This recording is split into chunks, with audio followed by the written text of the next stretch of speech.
Since President Obama took office, one state has taken the lead in pushing back against what critics call a massive abuse of executive power, and that's Texas. From issues like Obamacare and immigration to voter ID and transgender policy directives for schools, the legal battles have been many. Now there could be another one brewing over the state's decision to withdraw from the Fed's refugee program. Texas Governor Greg Abbott has been on the front lines and joins us now live from Austin. Governor, thanks for giving us some of your time today. My pleasure, Shannon. Thank you. All right, I know you have serious concerns about the refugee program. It's not that you don't want to help people, but the feds need to help you at the same time. What are your worries? Well, first, Shannon, Texas has helped in the refugee program more than any other state. The problem comes from the federal government itself. Remember this. The Department of Homeland Security just recently said in a revealed document that refugee fraud is easy to commit, but hard to detect. The Secretary of State said that ISIS sometimes infiltrate the refugee system. Remember, the FBI, the Director of National Intelligence, all said they are incapable of vetting refugees from Syria. And Shannon, we've experienced this here in the state of Texas. It was earlier this year when a refugee from Iraq was arrested by the FBI because of his plot to blow up a mall. You know, the federal government doesn't have either the capacity or the will to keep Americans safe in the refugee system. Texas will not be an accomplice to this dereliction of duty to the United States of America. And my understanding is that you asked repeatedly of those agencies for those assurances and information and guidelines so that you could be sure the people that you would take in and those you do want to help would be properly vetted. What response did you get?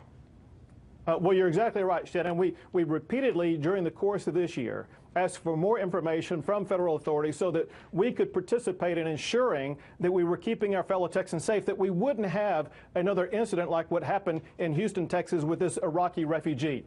And they told us no at every turn. They would not share the information with us. They would not help us in any way to ensure that we would be able to protect Texans. All right. You also have an issue with budgetary concerns as well, because taking care of people costs money. There are a lot of costs associated with resettlement. My understanding is you were worried that you'd get sent more people than you could afford to help. Right. Well, the way this is supposed to work is there is actually a contract and a deal between the states and the federal government, as well as these immigration resettlement agencies, where we are supposed to have some say in the process. There was a limit of the number of people they were going to be relocating to the state of Texas. Well, both the federal government and the relocation agency said, sorry, Texas, you have no role here, no say here whatsoever. You have to take whatever we are going to dictate to you. We said, listen, we're not going to be a pawn in your scheme here. If this is a one-way street that we don't get to have a partnership in, we don't get to participate in any way whatsoever, we're out. Okay, while we have you, and because it's election season, I want to ask you as well about the issue of voter ID.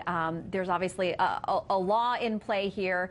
There are questions about fraud. And when I tweeted out today that you were going to come on and possibly talk about this, one of the first tweets I got back was, it's a GOP myth.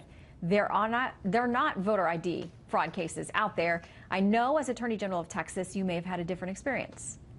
Well, first, before I was governor, I was the Attorney General, and I prosecuted voter fraud across the state of Texas. But Shannon, the problem has grown more complicated. Look at the story that came out, I think it was last week, where you had a lot of dead people registered to vote in Virginia. It's not just Virginia where that happens. It turned out the study I saw showed that this was a scheme where people on a college campus registered these dead people to vote.